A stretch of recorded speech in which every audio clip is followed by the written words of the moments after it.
मंगलमय मंगलकरण वीतराग विज्ञान नमो ताई जाते भये अरहंतादिमहा जो विद्यादि सागर सुधी जो विद्यादि सागर सुधी गुरु हैं हितैषी शुद्धात्म में निरत नित्य हितोपदेशी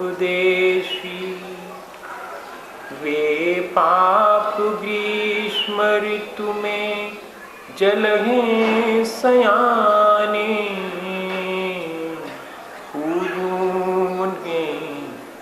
सतत केवल ज्ञान पाने पूजूं उन्हें सतत केवल ज्ञान पाने।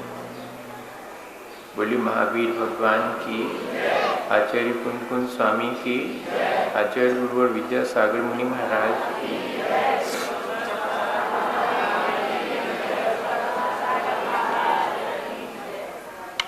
हम सभी लोग अपने जीवन को बहुत अच्छा बनाने के लिए निरंतर विचार कर रहे हैं। रोज बैठ करके इस बात का विचार करते हैं कि हम मनुष्य की तरह जी तो रहे हैं, पर वास्तव में हमें किस तरह जीना चाहिए कि जिससे हमारा मनुष्य जीवन सार्थक हो जाए। हमें संसार, शरीर और देह की वास्तविकता का बोध हो तो हम अपने जीने के ढंग को ठीक ढंग से व्यवस्थित कर सकते हैं। हमारा अगर दृष्टिकोण सही हो, दृष्टि निर्मल हो, तो हमारे विचार पवित्र होते हैं कि हमारे आचरण को ठीक करने में मदद करते हैं।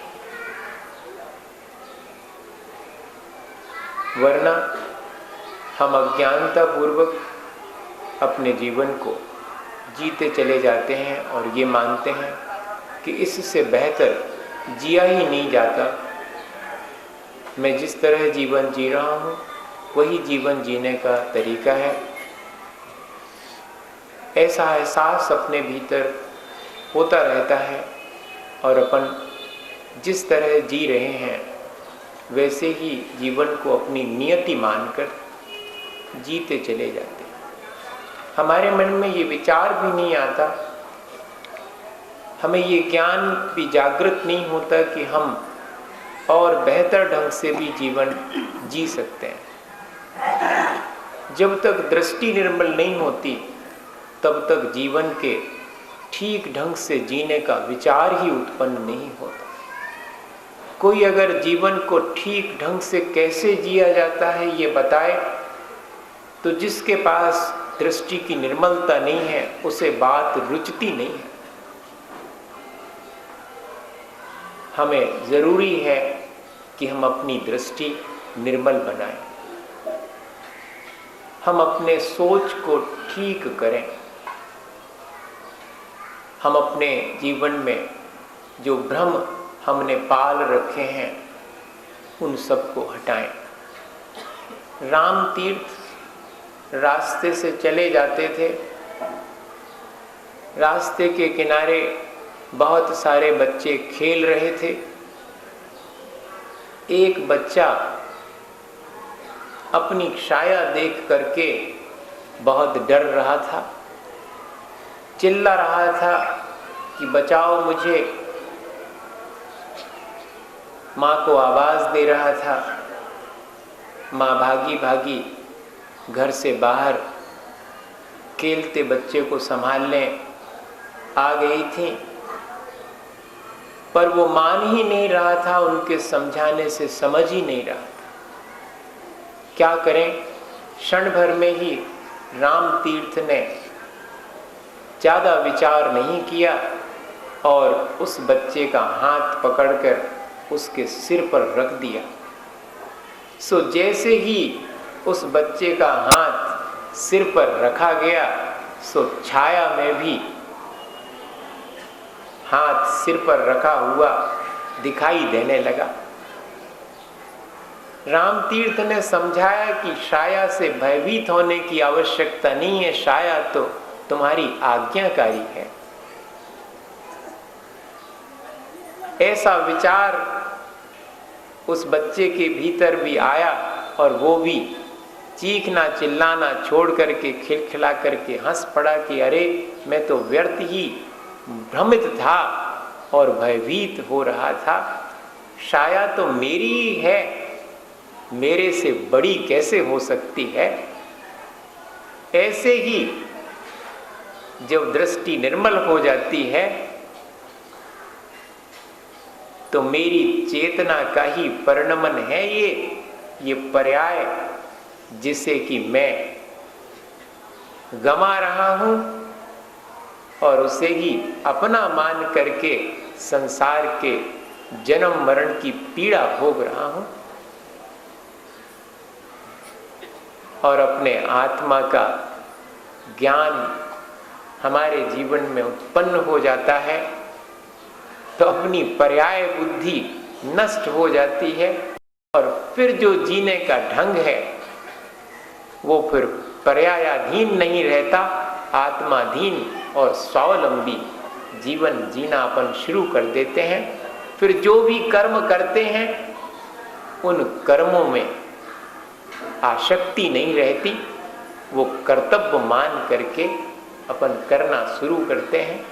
सुबह से शाम तक कर्म तो सब करते हैं, लेकिन किस दृष्टि से कौन कर्म करता है इस पर निर्भर है कि वह संसार का बंधन स्वीकार कर रहा है या कि संसार के बंधन से मुक्त होने के लिए प्रयत्न कर रहा है। आचार्य भगवंतों ने द्रव्य कर्म, भाव कर्म और नो कर्म के भेद से कर्म के 3 भेद किए हैं। गीता में भी कर्म के 3 भेद करे गए, काम कर्म, निषिद्ध कर्म और विकर्म।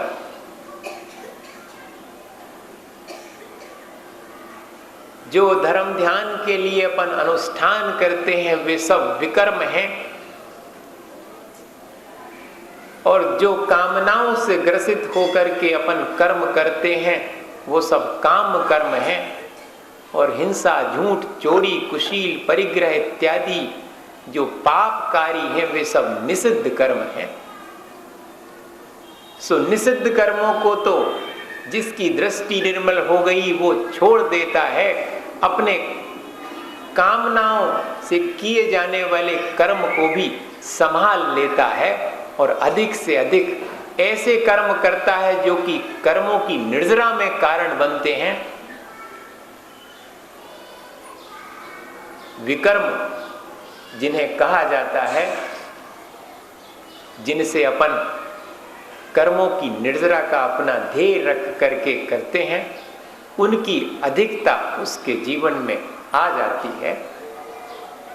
और जो काम कर्म है वह बेहतर ढंग से करता है।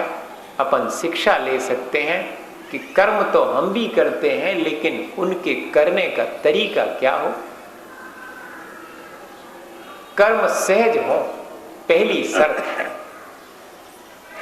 करने का अहंकार उन कर्मों के पीछे ना हो। गिन गिन करके मैं राम का नाम लेऊं, भगवान का नाम लेऊं, यह नहीं है। विनोबा भावे से पूछा जाता था कि आप नाम लिखवाओ, कितनी बार भगवान का नाम लेओगे? सो हम लिख लें कि 1,00,000 बेर के, 1,000 बेर के, 1 करोड़ बेर, सो हम आपका नाम लिख लेंगे। हमारा कंप्लीट हो जाएगा कि इतने बार पढ़ने वालों के नाम हमारे पास हैं। तो विनोबा कहते थे कि मेरा मां नाम मत लिखो, मैं गिन गिन करके भगवान का नाम नहीं ले सकता।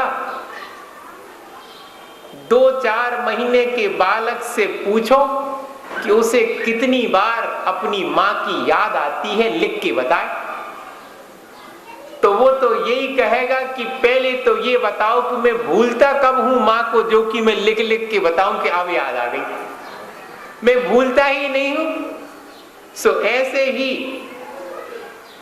मैं भगवान का सदा स्मरण रखता हूं। तुम पूछते हो कि कितनी बार गिनती बताओ कि तुम नाम लोगे, मैं कैसे बताऊं।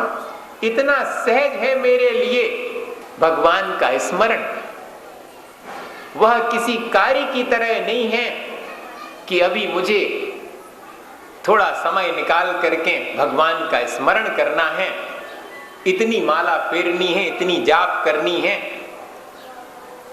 अरे भाई, भगवान का नाम तो निरंतर बना रहना चाहिए।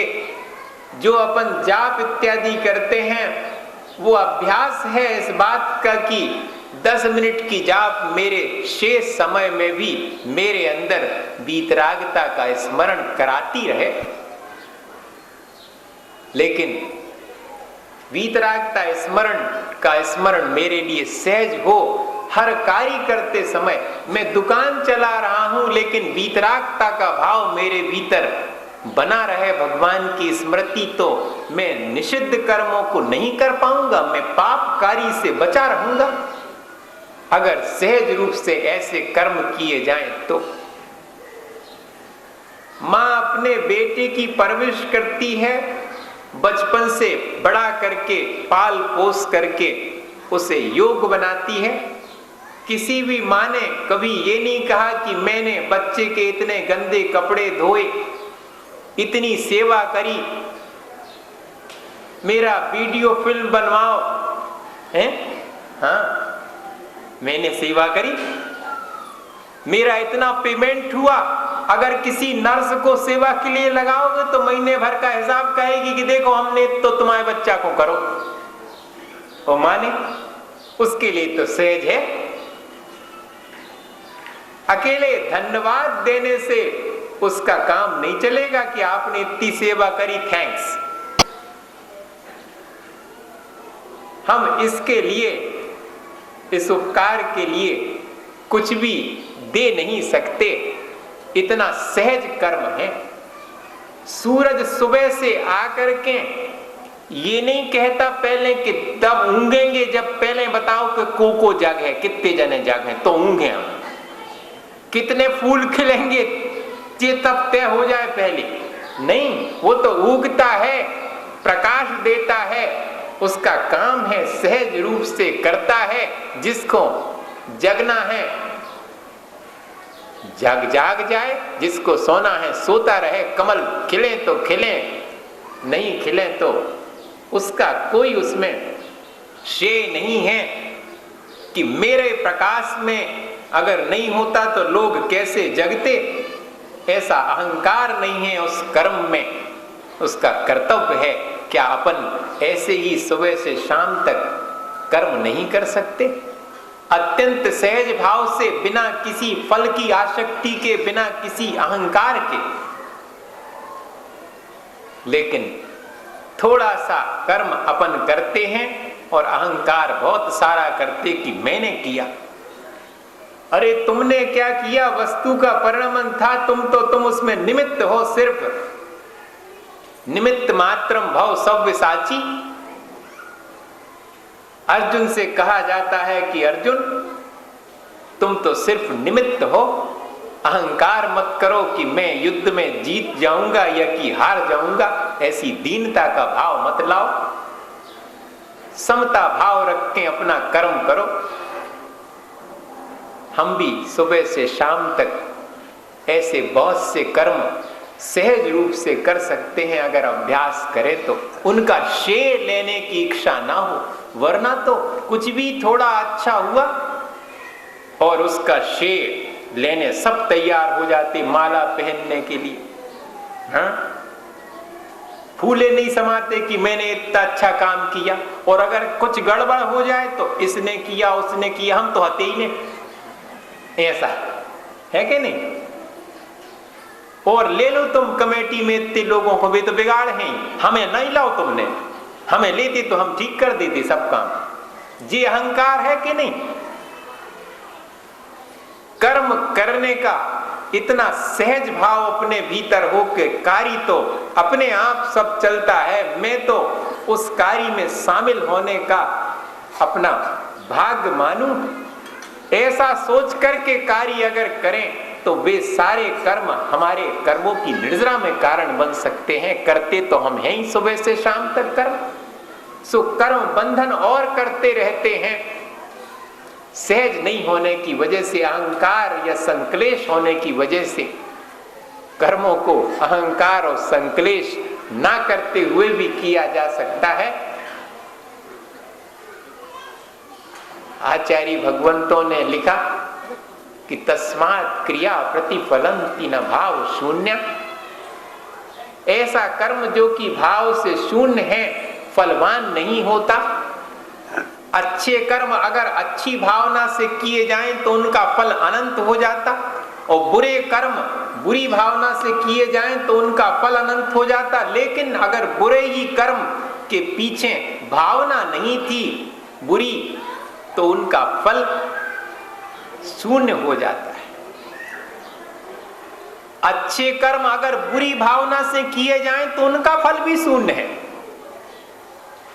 भले ही आप पूजा कर रहे, लेकिन भीतर भीतर भाव है संसार बढ़ाने का ही। जैसे कि रावण ने किया था, 16 दिन का तो विधान किया शांति नाथाय नमः, लेकिन भीतर भाव था कि बहुरूपणी विद्या सिद्ध अगर हो गई तो रावण की मृत्यु अच्छे से हो जाएगी, मैं उसको करूंगा। ये खोटा परिणाम था। सो बहुरूपणी विद्या तो शुद्ध हो गई, लेकिन बिगाड़ नहीं कर पाए रामचंद्र जी का। अपना ही बिगाड़ हो गया, अपना ही पतन हो गया, नरक जाना पड़ा। अच्छा कर्म तो कर रहे थे, लेकिन भावना तो बुरी थी। तो दूसरे नंबर पर की कर्म हम करें, अत्यंत हार्दिक होकर के करें, सद्भावना पूर्वक करें। कर्म के पीछे अगर सद्भावना है तो ही कर्म श्रेष्ठ है। सद्भावना से ही कर्म की श्रेष्ठता जानी जा सकती है। कर्म अकेले अच्छे बुरे जो अपन बाह्य में करते हैं, उनसे अच्छे बुरे की कल्पना नहीं की जा सकती। आपकी भावनाएं कैसी हैं? 1 रुपए का नोट है, कितना सा वजन है उसका? अगर उसको जलाओ तो 1 बूंद पानी गर्म नहीं हुई है, इतनी तो उसमें ताकत इतनी सी है, लेकिन उस पर मोहर लगी हुई है। सो 1 रुपए का नोट आराम से चलता है उस मोहर के कारण। और अगर ऐसे ही किए जाने वाले कर्मों पर भावना की मोहर लगी हो तो छोटा सा कर्म भी बहुत फलवान होता है। देखो, मेंढक ने मुंह में पाखुरी दबाई थी, और क्या भाव थे भगवान की पूजा के। पाखुरी में तो कछु वजन नहीं है, अपन तो पूरी थाली थाली भर भर के चढ़ा रहे भगवान को, कछु नहीं हो रहा।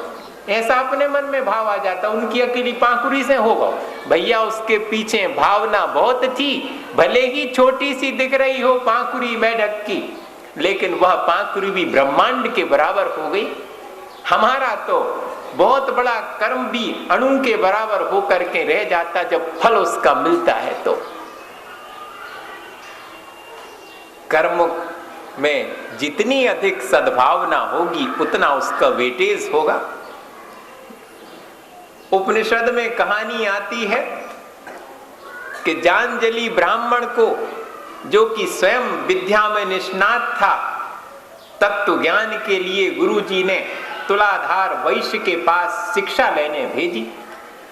जो तराजू तौल करके अपना व्यापार करता था, उससे क्या शिक्षा मिलेगी?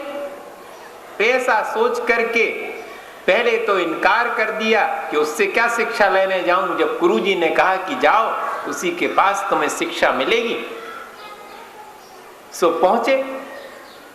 क्या शिक्षा देते हो मुझे? वैश्य से कहा तो वैश्य ने इतना ही कहा कि मैं क्या शिक्षा दूंगा, मैं तो सिर्फ ये जानता हूं कि चाहे बड़ा बूढ़ा आवे, चाहे बच्चा आवे, चाहे अमीर आवे, चाहे गरीब आवे, मेरे तराजू की जो सुई है वो ठीक ठीक स्थिर जब होती है तब मैं लोगों के साथ व्यापार करता हूं, कभी भी उसमें बेईमानी करके अधिक या कम नहीं तौलता हूं। मेरी तुला सबके प्रति समान ही तौलती है। यही मुझे ज्ञान है, इतना ही मैं जानता हूं और कुछ ज्ञान मुझे नहीं है। इतना भी पर्याप्त है।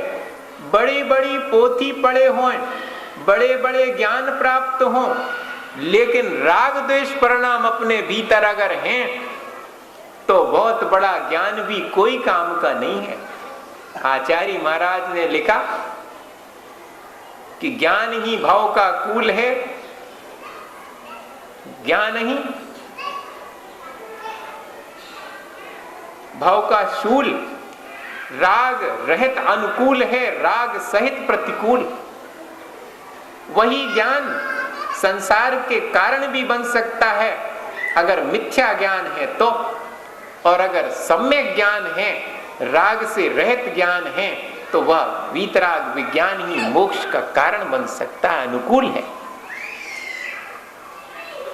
इसके पीछे, कर्म के पीछे अगर हमारी भावनाएं अच्छी हैं, जैसे कि उस वैश्य को इतना ही ज्ञान था कि मुझे तुला से ठीक ठीक तौलना ही, ईमानदारी से तौलना है, इतना ही ज्ञान पर्याप्त है। चाहे बड़ी बड़ी पोथी पढ़ी हो, अपन ने वो दुकान पे बैठे बेईमानी करे तो का काम की वह पोथी पढ़ो। विचार तो करो कि कौन सा ज्ञान हुआ अपने को, क्या आत्मज्ञान हुआ? नहीं भाई, ऐसा ज्ञान सीखें, ऐसी भावना जिसमें पवित्र हो सके। सेना नाई के पास भेजा जाता है उस ब्राह्मण को कि उससे शिक्षा प्राप्त करो। अरे नाई क्या शिक्षा देगा? सो नाई के पास भी गुरुजी के कहने पर जाते, सो नाई कहता है कि मैं तो कुछ नहीं करता ज्ञान का काम, मैं तो लोगों के सिर पर से बाल उतारते समय एक ही भावना रखता हूं कि जैसे लोग इन बालों को कचरा समझ करके अपने शरीर से अलग करवाने मेरे पास आते हैं, ऐसे ही मुझे अपने जीवन में जो मलिनताएं और उनका कचरा इकट्ठा हो गया उसे बाहर करना है। बस इतना ही ज्ञान है। मेरे भीतर कषायों का कचरा इकट्ठा ना होता जाए, मैं दूसरे का कचरा तो दूर करता हूं, बाल उतारता हूं, लेकिन मेरी आत्मा मलिन ना हो जाए, इतना ही ज्ञान है मुझे।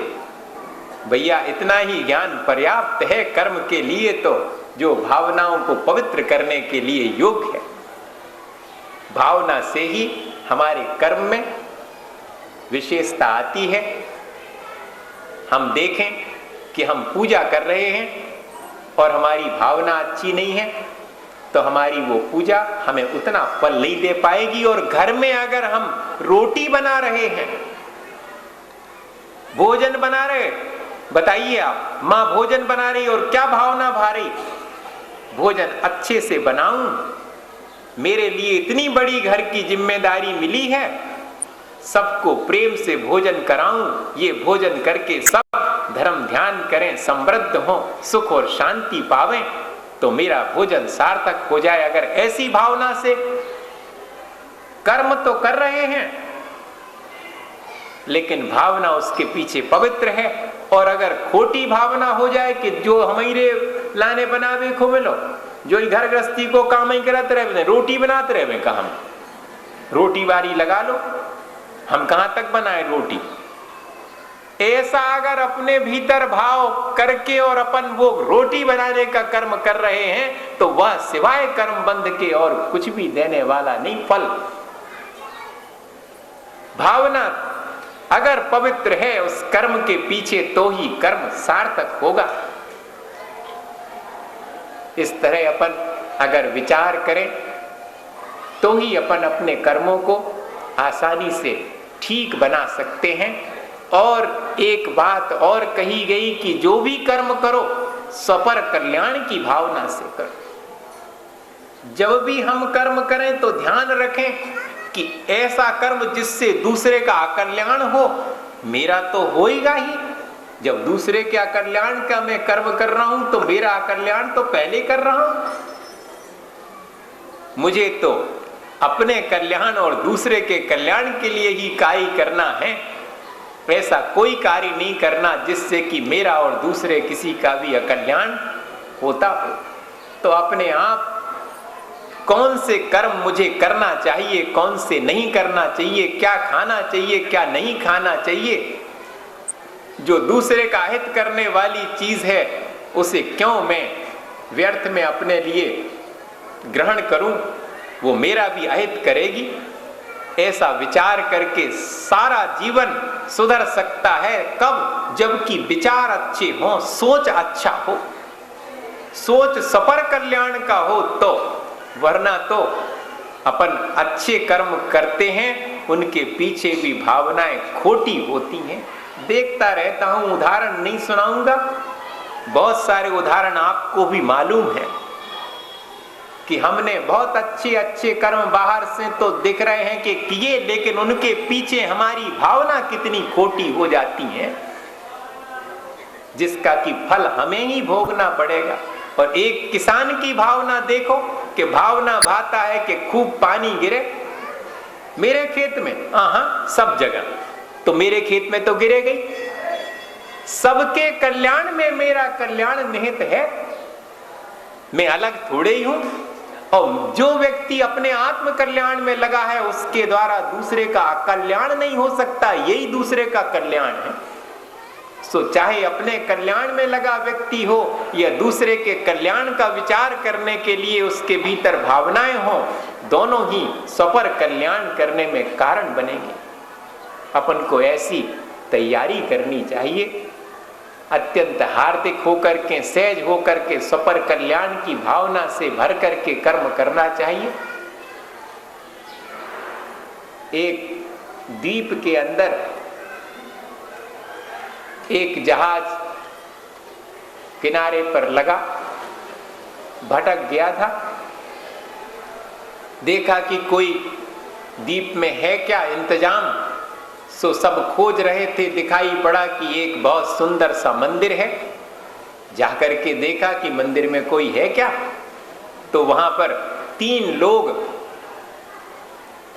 बाबा जैसे दिख रहे थे, तीनों, और प्रार्थना कर रहे थे भगवान की, कुछ बोल रहे थे। तो उस जहाज में पंडित जी बुरे ने मानियो कौन हो अगर तो, हाँ, एक पंडित जी हते, पंडित जी नुमा ऐसा कह लो। तो पंडित जी उन तीनों की प्रार्थना सुन रहे थे, जानी देख रहे थे कि इंतजाम का उनको पहले नंबर दिखाएगा कि तीन ही जने ठीक प्रार्थना नहीं कर रहे। जो स्टैंडर्डाइज प्रेयर है वो तो बिल्कुल नहीं की जा रही, ये कौन सी प्रार्थना कर रहे बताओ। तो उन तीनों को कहा कि तुम्हारी प्रार्थना ठीक नहीं है, तुम प्रार्थना ठीक सीख लो। वो तीनों साष्टांग उनके चरणों में गिर गए कि हम तो अज्ञानी हैं, हमें तो प्रार्थना आती नहीं, आप सिखा दो ठीक ठीक प्रार्थना। पंडित जी का अहंकार पुष्ट हो गया। पंडित जी आसन पर बैठे, कह ले हाँ बैठो, तुम अज्ञानी हो, सब सीखो, हम सिखाते। ले ये भी कर्म है। एक वो कर्म कर रहे हैं कि विनय पूर्वक सीखने के लिए आतुर हैं, और एक अहंकार पूर्वक सिखा रहा है। दोनों कर्म कर रहे हैं।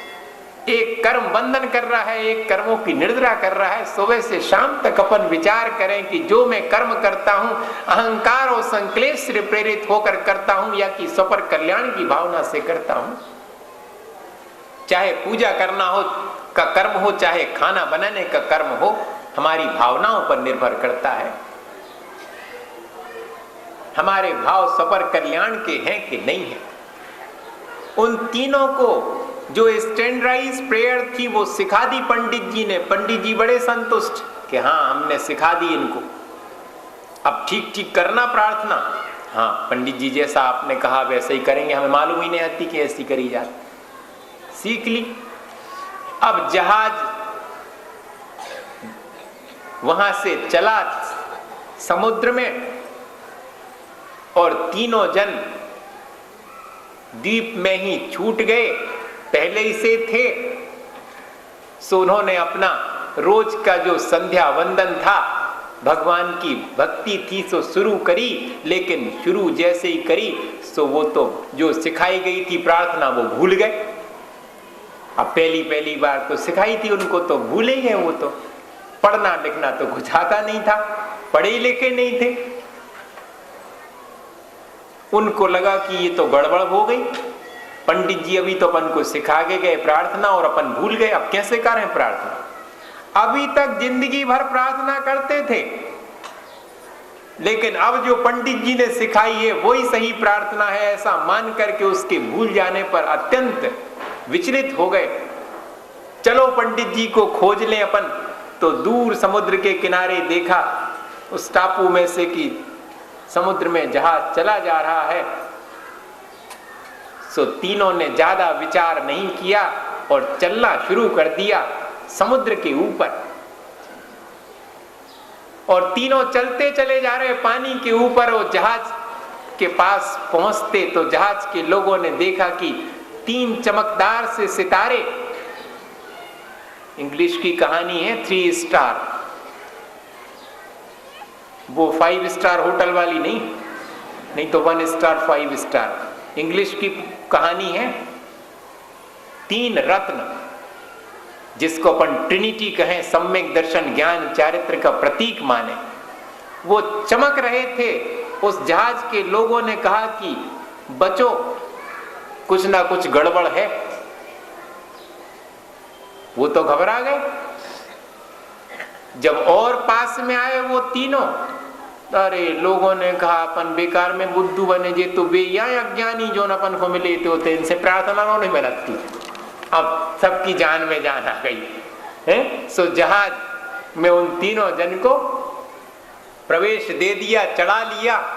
सो तीनों ने पंडित जी सामने दिख गए, सो उनके चरणों में साष्टांग हो गए और प्रार्थना की कि पंडित जी आपकी सिखाई हुई प्रार्थना तो हम भूल ही गए, आप एक बार और सिखा दो।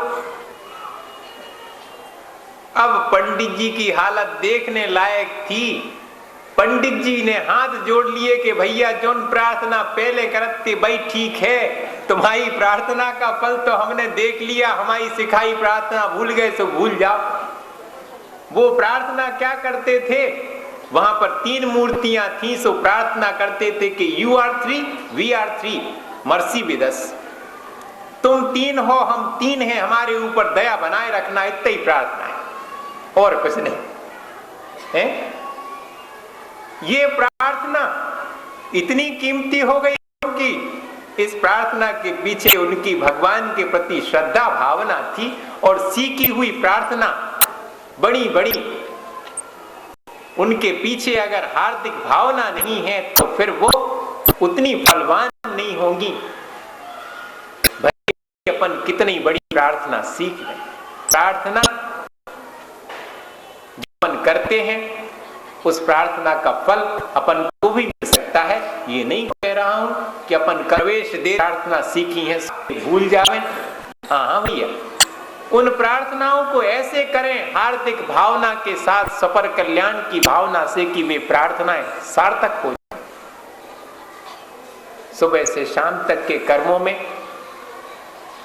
जो अपने भीतर किसी न किसी कामना से प्रेरित होकर के अपन करते हैं, अगर सहज और हार्दिक सफर कल्याण की भावना से वो कर्म किए जाएं तो उन कर्मों को हम बहुत फलवान बना करके अपने जीवन को अच्छा बना सकते हैं।